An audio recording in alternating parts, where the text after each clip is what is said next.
Hello and welcome back to Robe Reviews. This is a regular thing. You see this all the time. This is not out of the normal or out of character for me whatsoever. Just roll with it.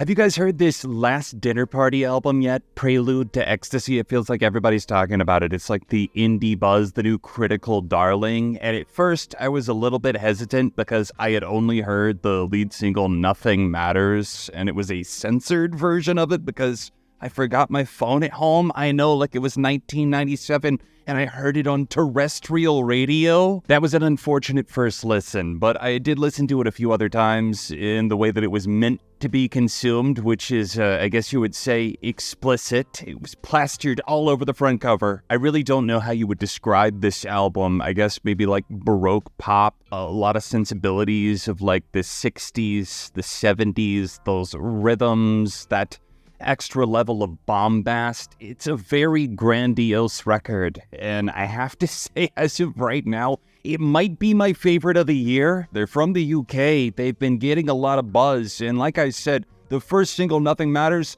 not necessarily the best representation of the entire body of work, but I will say that for me, it makes a lot more sense when kind of sandwiched in between and layered properly. If you've heard the buzz but haven't heard the album, you're wondering what the hype's about, or you've just heard it and you're not sure how you're feeling, or maybe you're completely won over and convinced and just want to hear another opinion, my hat in the ring here is that they've stumbled into something that, despite it having its influences, definitely feels unique. It feels like, to me, a breath of fresh air, something that we haven't seen in quite some time, some kind of band that's gotten this much buzz, but has actually lived up to it with a full-length album that delivers not just as a collection, a palate cleanser of singles, but as a full album. It's been a minute since I've discovered a band like The Last Dinner Party, and by a minute, I mean like a really long time, something that really did feel like this fresh wave, and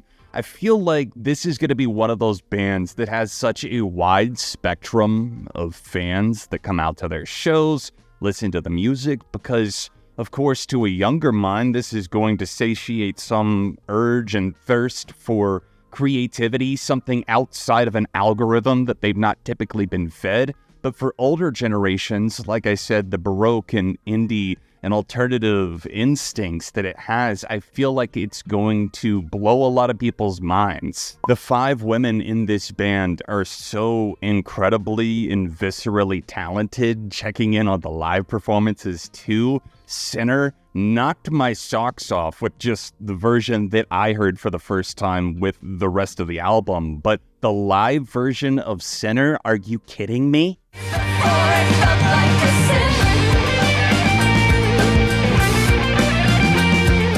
You know what? Good place to dive into the track list right there, because Sinner, hands down, probably my favorite track on this album. I'm probably going to have to include that on my best songs of 2024. I didn't get to it last year. I know it came out then, but I didn't hear it until the album that did come out this year, okay? I can justify it. What you'll see on that track, and really all throughout consistently, is just incredible production. James Ford actually produced this album. Fun fact, that's the one that pushed my button, the one that was like, all right, John, you gotta hear the full album. And I saw that, you know, obviously with Ford being such a legendary producer, working with the likes of, Florence and the Machine, Arctic Monkeys, so many others from the UK and the States as well. Nothing matters.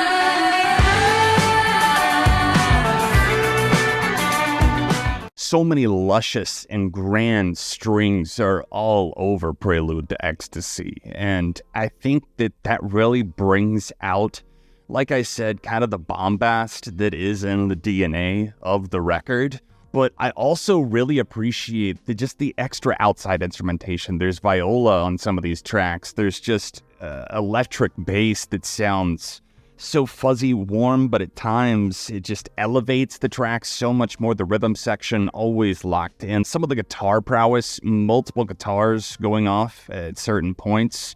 I think some of the best moments for me are like My Lady of Mercy with that huge chorus, the almost towering backing vocals. Caesar on a TV screen as well, the bombast, the pride, the stride, but also the satire that is all over. It's just irresistible. Could be one of the greats of me, Caesar on a TV screen. On Your Side struck me as like a really nice gap ballad, and I hate to call it that because that almost sounds like a derogatory term. It's absolutely not. This song definitely is one that kind of drops the mask of satire, of humor, and I believe I just did an arm reveal. Genuinely, that is a cornerstone song of the record. I believe it's the longest, about 5 minutes long, and it really masterfully uses that runtime to its advantage.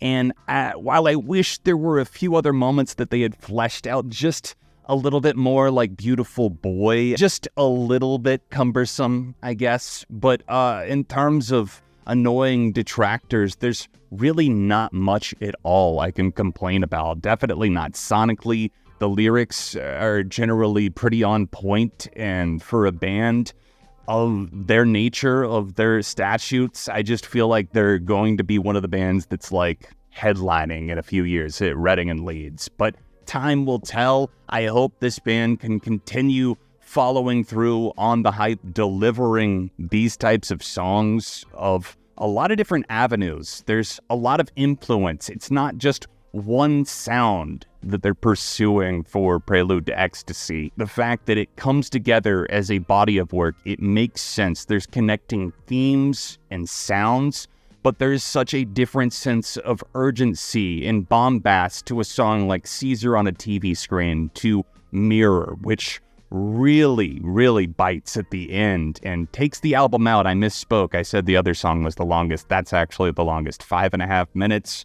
And the outro of that one just really circles it back to the title track that begins the record, and it hooks you on another listen just like that. I hope you guys will check this one out if you haven't, and I hope you're enjoying the unscripted Robe reviews, shall we call it, today. Drop a like on the video if you enjoyed it. As far as my overall rating for Prelude to Ecstasy, I'm going to say strong 4.5 out of 5. This thing has really stuck with me already. It's been in steady rotation, and I'm just waiting on my vinyl to get here now. Thanks for hanging out and listening to me ramble about Prelude to Ecstasy. What did you guys think? Drop your thoughts in the comments down below. Subscribe if you're new to the channel, or if you just haven't already. It helps me out a ton. I appreciate that. If you want to check out more of my reviews, you can tap the cards on screen, and I'll be back at it soon with more on Beyond ARTV.